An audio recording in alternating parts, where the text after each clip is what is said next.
Located in Central America, just under the U.S. border, Mexico is a large country with the 10th largest population of 132.3 million people, making it home to the largest speaking population on Earth.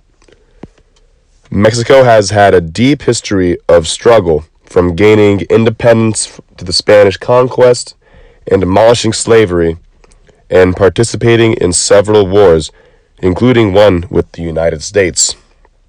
Mexico is no stranger to obstacles, and it has shaped it into the independent country to what we know today. When talking about the times of slavery, many think back to the white settlers capturing Africans and bringing them back to the Americas via the Atlantic trade route. But what is less acknowledged in the history books is the history of enslavement of indigenous people in the Americas, as well as Africans. This tragic occurrence was especially present in what is today known as modern-day Mexico. Before the years of Spanish conquest in the Americas, the land of modern-day Mexico was ruled for centuries by various indigenous populations. The two largest empires were the Mayan and the Aztec Empire. However, when the Spanish explorer by the name of Hernán Cortés and his armed men reached Mexican soil, he eventually invaded the Aztec capital in 1519, Tenochtitlan.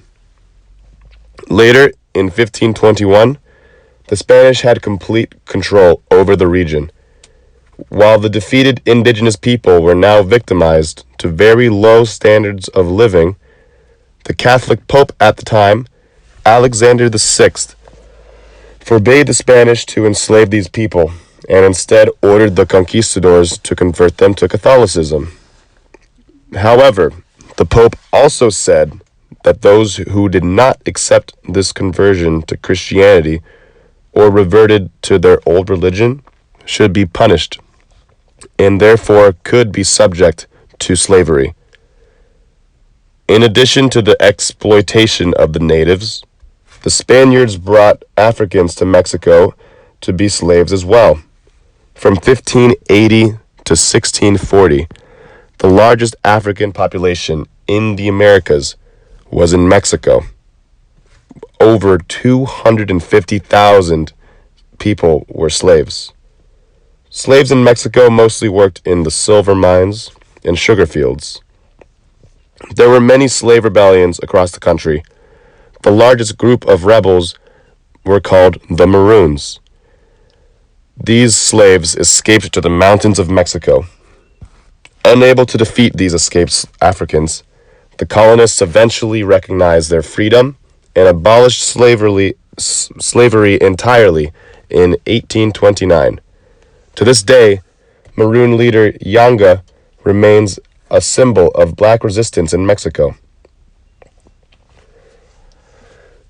There is no denying that oppression is very prevalent in the history of Mexico, but slavery was not the only form of oppression Mexico had to face. Poverty is a serious issue in Mexico, especially in the region of Oaxaca.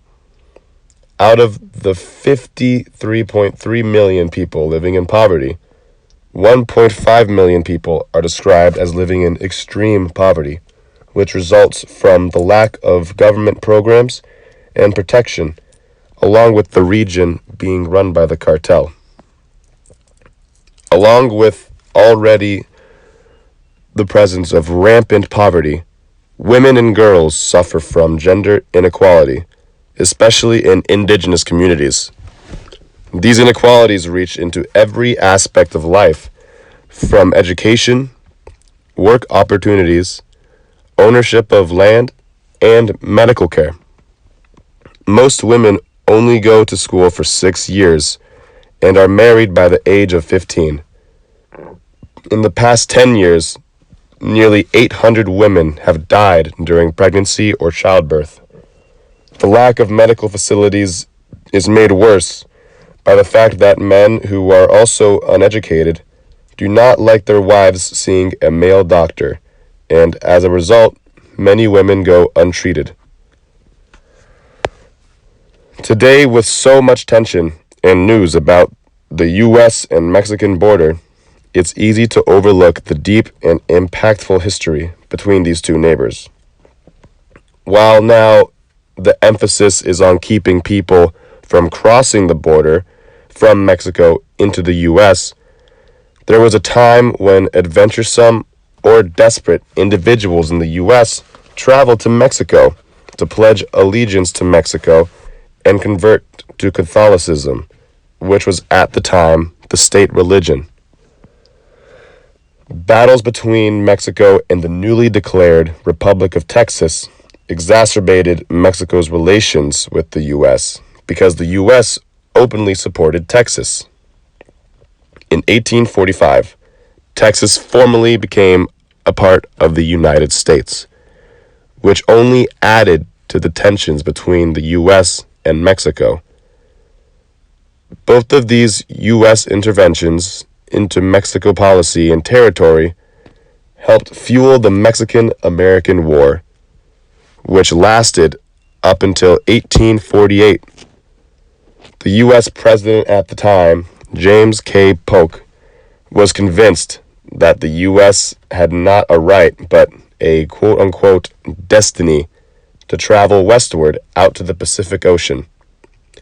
The battle began when the U.S. moved troops into an area that had previously been recognized as part of Mexico, Coahuila, between the Rio Grande and the Nueces River.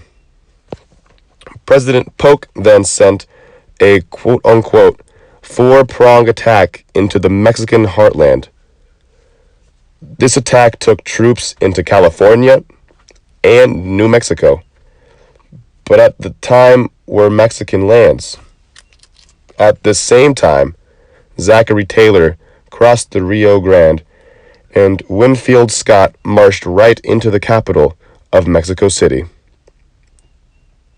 The war ended with the signing of the Treaty of Guadalupe Hidalgo, but it was a lopsided agreement, with the U.S. taking the states of California, Texas, and New Mexico in exchange for merely a payment of $15 million.